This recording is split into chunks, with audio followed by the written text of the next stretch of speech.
नमस्कार आणि good morning मंडळी. तर बघा सकाळी सकाळी निघाली आहे मी कामावर. तर आज रविवारचा दिवस आहे त्यामुळे मी उशिरा चालली आहे कामावर.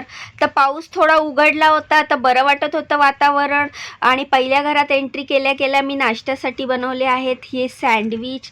तर हंकट टाकून हे सँडविच बनवलेले आहेत. ह्याच्यात सगळ्या व्हेजिटेबल्स टाकले आहेत, पनीर टाकलेलं आहे. तर एकदम टेस्टी आणि हेल्दी हे सँडविच आहेत. आणि मॅडम आणि सरांसाठी मी नाश्ता काढते. तर हिरवी चटणी काढली सँडविच बरोबर, तसंच सॉसची बॉटल ठेवली आहे, प्लेट्स ठेवल्या आहेत, चहा होतोय आणि गरमागरम सँडविच मी देते. तर 2 सँडविच चीजवाले केलेले आणि 2 विदाऊट चीज केलेले. नाश्ता दिल्यानंतर मी लंचमध्ये बनवले हे आलू परोठे. तर हे एकदम पातळ अशा आलू परोठे आहेत. तुम्ही बघू शकता किती सॉफ्ट आहेत, किती मऊ आहेत. ह्याची जर तुम्हाला फुल रेसिपी बघायची असेल तर माझ्या लॉंग व्हिडिओमध्ये आहे, तुम्ही बघू शकता.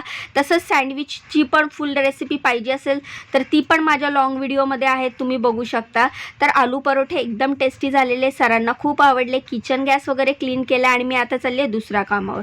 शनिवार रविवार सगळ्यांना सुट्टी असते पण आम्हाला मात्र जास्त काम असतं.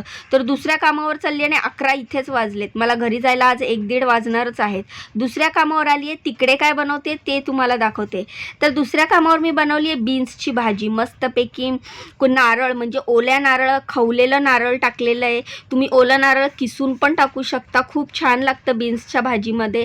तर नारळाचा किस घालून मस्तपैकी बीन्सची भाजी केलेली आहे मी. अशी भाजी आहे ना ह्या मॅडमना खूप आवडते आणि आठवड्यातनं एकदा तरी ते माझ्याकडनं अशी भाजी बनवून घेतात.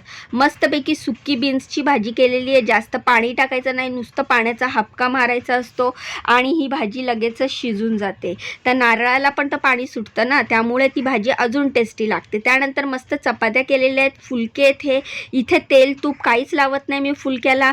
आणि त्यानंतर रात्रीचा जो भात होता तो मस्तपैकी फोडणी टाकलेला आहे. मॅगी मसाला टाकून फोडणी टाकलेला आहे. तुम्ही कधी मॅगी मसाला टाकून रात्रीचा भात फोडणी टाकला आहे का? नक्की करून बघा, खूप टेस्टी लागतो. फक्त कांदा, मिरची, मॅगी मसाला टाकायचा आणि खूप सारी कोथिंबीर टाकायची. खूप टेस्टी होतो हा भात. तर माझ्या घरी पण मी हा बनवते आणि ह्या मॅडमना कामावर पण खूप आवडतो.